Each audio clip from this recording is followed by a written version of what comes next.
Week 3 NFL picks. Jets unanimously chosen to beat Pats on Thursday. Will Ravens or Cowboys get right? Why Brooke picked the Jets? I'm not convinced the Jets are just going to flip a switch and be great, at least not this early in this season. I do think they will build off last week's outing, in which they funneled the offense through running backs Breece Hall and Braylon Allen. It's a winning approach for New York, as the team is 8-1 when Hall has 100-plus scrimmage yards, 5-12 in games he plays and does not. The Patriots have a simple formula under Jared Mayo, combining a dominant, Ramondre Stevenson-led ground attack with sound D to keep games close. I expect both defenses to force the opponent to win through the air. And though Aaron Rodgers has yet to throw for 200 yards in a game this season, do I really believe Jacoby Brissett and Hunter Henry, New England's best pass catcher right now, will go into MetLife and fuel a win? No. Will I regret this pick, knowing the Jets have lost 6 straight Week 3 games and 9 of their last 10? Again, no. Why Tom picked the Browns? Cleveland beat Jacksonville in Week 2 with a combination of passable offense and dominant defense, and the Giants present a chance to repeat that formula Sunday. In Week 1, the Browns sacked Dak Prescott 3 times. In Week 2, they got to Trevor Lawrence 4 times. If they can make it 5 against Daniel Jones, it would be Jones' second game with 5-plus sacks this season, following Week 1's loss to Minnesota, and the 16th of his career, more than any other QB since he was drafted in 2019. The Browns continue to deal with injuries, including an ongoing foot issue for Myles Garrett, and it's hard to shake the feeling that the lowish ceiling of this offense will keep things more interesting than they need to be. But Cleveland must jump on every opportunity the schedule provides, and I don't think Kevin Stefanski will let this one go. Why then pick the Bears? What's the best remedy for a Bears offensive line that was embarrassed by the Texans? Well, it could be this matchup. If an O-line is getting obliterated in pass protection and, oh, did Houston do some obliterating last Sunday night, you might as well try running the ball over and over again. Fortunately for Chicago, and probably Caleb Williams' well-being, the Colts rank dead last in the league in run defense and allow 5.1 yards per carry, 5th most in the NFL. Indianapolis knew a run-heavy offense was going to be in the cards against the Jordan Love-less Packers in Week 2 and still couldn't do anything about it, with Green Bay racking up 261 yards on the ground. That was a week after the Texans ran roughshod over Indy for 213 yards. Plus, the Colts are going to be without their best defender, D.L. DeForest Buckner, who was placed on injured reserve this week. That's not going to help matters. The door is wide open for Bears OC Shane Waldron to put a much better plan together for Week 3. I fear for Caleb's rookie year if Waldron can't figure out how to make hay at Lucas Oil Stadium. Why Brooke picked the Vikings? This is Revenge Game Central. Houston's Danielle Hunter, Cam Akers, and Chris Boyd all played for the Vikings in the Kevin O'Connell era, while Minnesota's Jonathan Greenid, Blake Cashman, and Shaq Griffin were all on the Texans roster at some point in 2023 under DeMeco Ryans. But all eyes will be on Stefon Diggs in his return to US Bank Stadium, the place where he delivered one of the greatest moments in franchise history, the Minneapolis Miracle. Shutting him and the Texans' offensive playmakers down will be at the forefront of Brian Flores' mission this week, and it'll be no easy task. The Bears did about all they could defensively to win in Houston this past Sunday night, but C.J. Stroud, who hasn't thrown a pick in 7 straight games, longest active streak in the NFL among starting QBs, still found a way. Flores' unit just stymied the 49ers, so I have no doubt it will be prepared for this test. I believe this game will come down to whether Sam Darnold and company protect the football against a physical defensive front which wrecked Caleb Williams, 7 sacks, in Week 2 and an opportunistic secondary. This is going to be a nail-biter, but I'm taking Minnie again, assuming Darnold will have Justin Jefferson and/or Jordan Addison at his disposal. He'll need at least one of them if Minnesota is to improve to 3-0. Why Ollie picked the Saints? this could definitely be a back-to-earth game for the Saints, who have ripped through their first two opponents with remarkable ease. At first glance, facing a traveling Eagles team coming off yet another late-game collapse, quite possibly without A.J. Brown and on a short week, should equate to another NOLA win. But Philly is 6-2 when playing on short rest since 2022, while the Saints are 1-5 versus such teams under Dennis Allen's watch, per NFL research. That said, DA didn't have Clint Kubiak's play calling in those 6 contests, which ultimately makes the difference on Sunday. I don't see New Orleans blowing out the Eagles. Philly's offense is too potent.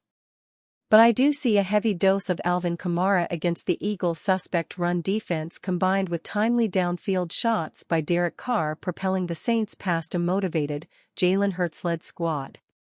Why Gennaro picked the Steelers. Of the 5 remaining undefeateds on the AFC side of the ledger, these 2 are clearly the most surprising.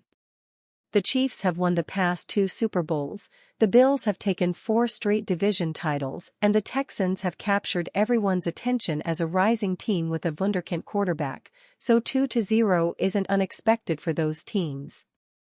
For the Chargers and Steelers, though? They weren't exactly beacons of ballyhoo entering this season, but perhaps we all missed something with the way the league's trending. In an NFL that seems to be cycling away from the air raid and toward the ground game, good old-fashioned complementary football is back en vogue. Pounding the rock and playing stout defense? Jim Harbaugh and Mike Tomlin are right at home. So, who prevails in the kind of throwback tussle that would have made the late, great John Madden go boom? Well, following last Sunday's road win at Carolina, Harbaugh kept the Bolts in the Eastern time zone for the sake of body clocks. Not to mention, some quality bonding, boss style, a conception that invokes amusing visuals. But with all due respect to board games and snacks, this is Pittsburgh's home opener. I'll take the Steelers in a hard-hitting, low-scoring affair, especially with Chargers QB Justin Herbert working through an ankle injury. Why Ollie picked the Buccaneers. Tampa's defense has not given up a passing touchdown through its first 2 games. Bo Nix is one of just 4 starting QBs who hasn't thrown for a score this year. The Bucs, with a banged-up secondary, coerced Jared Goff into 2 interceptions during last Sunday's upset in Detroit. Bo Nix threw 2 picks in a home loss to Pittsburgh, giving him 4 total for the campaign, tied for most in the league. Todd Bowles is a master at generating pressure and keeping QBs in a constant state of discomfort. Bo Nix has the fewest total expected points added, -38.7, 4th worst EPA per dropback, -1.21, and 2nd worst success percentage, 12.5%, when pressured of the 33 quarterbacks with at least 20 dropbacks this season, per Next Gen Stats. See where I'm headed here? Look, it's way too soon to write off the 24-year-old as a potential franchise quarterback. But it's tough to see things suddenly getting better for the young passer, even if he has a good idea of what's gone wrong, especially on the road and without starting right tackle Mike McGlinchey. The rookie's only saving grace might be if Vita Vea's MCL sprain prognosis worsens from day to day to week. Maybe we can just nix this one altogether and let both teams move on to week 4. That's the question in Green Bay, where Jordan Love, sprained MCL, returned to practice on Wednesday, introducing the possibility he could start Sunday. Matt LaFleur predictably played coy with the media, answering 4 straight questions about Love's practice involvement with the same smirking response: he was limited. Thanks, coach. Given the initial reporting on the injury, it'd be surprising to see Love back under center after missing just 1 game, especially considering LaFleur seemingly bought some time by scheming up a win with Malik Willis at QB. But even if Love were to return in Nashville, you have to imagine the Packers would ease their $220 million investment back into action by riding bell cow back Josh Jacobs. And that's where Green Bay could run into a 671-pound wall, with gargantuan Titans rookie Tvondra Sweat lining up next to defensive linchpin Jeffrey Simmons. Going against a Green Bay offensive line that's operating at less than 100%, Tennessee's disruptive DT duo could wreck the game. But speaking of Titans game-wrecking, that's also the question with Tennessee QB Will Levis, though in a completely different context. Will he, or won't he, commit another soul-crushing turnover? The second-year pro has provided a facepalm folly in each of the first 2 weeks, undermining a pair of inspired performances from Dennard Wilson's defense. Head coach Brian Callahan isn't just mad at his young quarterback, he's disappointed. He's a grown-up, and he knows better. Levis has to learn his lesson, right? At least for 1 week?